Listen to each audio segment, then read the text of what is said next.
Migraine എന്ന് പറയുന്നത് ഒരു വൺ സൈഡോ അല്ലെങ്കിൽ തലയുടെ ഒരു ഭാഗത്തോ അല്ലെങ്കിൽ മൊത്തമായിട്ടൊക്കെ വരുന്ന ഒരു തലവേദന ആയിട്ടാണ് കാണാറ്. ഇത് മൈഗ്രെയിൻ വരുന്നത് തന്നെ ഈ മൈഗ്രെയിൻ ഉള്ള ആളുകൾക്ക് ഇത് മനസ്സിലാവും. ലൈറ്റിനോടോ അല്ലെങ്കിൽ സൗണ്ടിനോടോ ഒക്കെ വളരെ ബുദ്ധിമുട്ടുള്ളതായിട്ട് ഭയങ്കര സെൻസിറ്റീവ് ആയിട്ട് കാണപ്പെടാറുണ്ട്.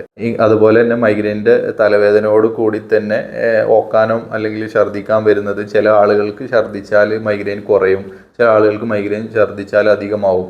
ഇങ്ങനെ പല പല ലക്ഷണങ്ങളാണ് മൈഗ്രെയിൻ ഉള്ള രോഗികളിൽ നമ്മൾ കണ്ടുവരാറ്. ഒരേ പാറ്റേണിൽ അല്ലെങ്കിലും പല പല ലക്ഷണങ്ങൾ പല രീതിയിൽ പല വേരിയേഷനിൽ പല ഇൻറ്റൻസിറ്റിയിലൊക്കെ നമ്മൾ മൈഗ്രെയിൻ രോഗികളിൽ കാണപ്പെടാറുണ്ട്.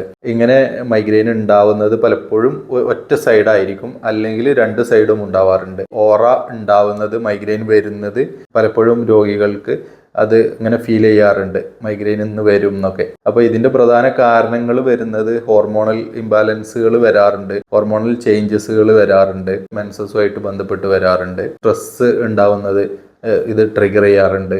അതുപോലെ ഉറക്കം വയ്ക്കുമ്പോൾ പല ആളുകൾക്കും ഉണ്ടാവാറുണ്ട്. യാത്ര ചെയ്യുമ്പോൾ വെയിൽ കൊണ്ടാൽ അല്ലെങ്കിൽ കൂട്ടം കൂടിയിരിക്കുന്ന സ്ഥലങ്ങളിലൊക്കെ പോയി നിന്നതിന് ശേഷം അല്ലെങ്കിൽ കാറിലൊക്കെ യാത്ര ചെയ്തതിന് ശേഷമൊക്കെ ഈ മൈഗ്രെയിൻ ട്രിഗർ ചെയ്യാറുണ്ട്.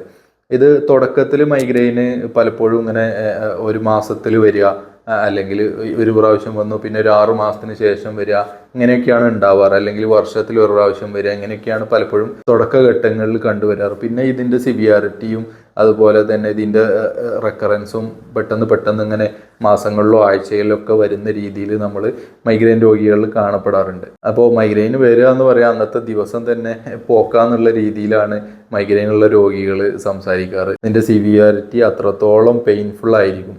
തലേൻ്റെ ഉള്ളിൽ നിന്ന് ഇങ്ങനെ വിങ്ങിപ്പൊട്ടുന്ന മാതിരിയോ അല്ലെങ്കിൽ കുത്തുന്ന മാതിരിയോ ഇടിക്കുന്ന മാതിരിയോ ഒക്കെ ഉണ്ടാവാറുണ്ട്. കണ്ണിന് അതുമാതിരി ചിലപ്പോൾ ബ്ലറായിട്ട് ഇങ്ങനെ കാണുന്ന പോലെയൊക്കെ ഉണ്ടാവാറുണ്ട് ഈ മൈഗ്രെയിൻ്റെ ലക്ഷണങ്ങളായിട്ട്. ഇങ്ങനെ മൈഗ്രെയിൻ്റെ ലക്ഷണങ്ങൾക്ക് ഹോമിയോപ്പതിയിൽ വളരെ എഫക്റ്റീവ് ആയിട്ടുള്ള ട്രീറ്റ്മെൻറ്റ് നമുക്ക് അവൈലബിൾ ആയിട്ടുണ്ട്.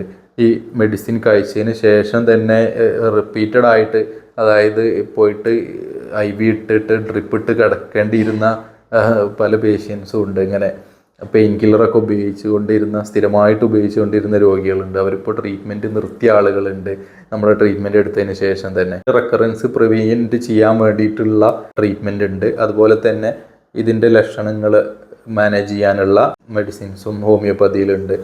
ഡാമിയാന, സ്കോട്ടിലേറിയ, അതുപോലെ തന്നെ ബ്രയോണിയ, ബെലഡോണ, ജെൽസീമിയം, ഇങ്ങനെയുള്ള ഒരുപാട് നാട്രമ്യൂറ്, അങ്ങനെ ഇതുപോലെ ഒരുപാട് മെഡിസിനുകൾ നമുക്ക് ഹോമിയോപ്പതിയിൽ ഇതിന് മൈഗ്രെയിന് അവൈലബിൾ ആയിട്ടുണ്ട്. മൈഗ്രെയിനുള്ള രോഗിയുടെ നമ്മുടെ ഫിസിക്കലായിട്ടുള്ള ലക്ഷണങ്ങളും മെൻ്റൽ ആയിട്ടുള്ള ലക്ഷണങ്ങളൊക്കെ നോക്കിയിട്ട് ഒരു ഹോളിസ്റ്റിക് ആയിട്ടുള്ള ഒരു ട്രീറ്റ്മെൻറ്റ് കൊടുത്താൽ മാത്രമേ അവരുടെ ഈ ഒരു റെക്കറൻസ്, അതായത് പിന്നെയും ഉണ്ടാവുന്ന മൈഗ്രെയിനെ നമുക്ക് പ്രിവെൻറ്റ് ചെയ്യാൻ പറ്റുള്ളൂ, അല്ലെങ്കിൽ അതിൻ്റെ ഒരു സമയം കൂട്ടി കൊണ്ടുവരാൻ പറ്റുകയുള്ളൂ.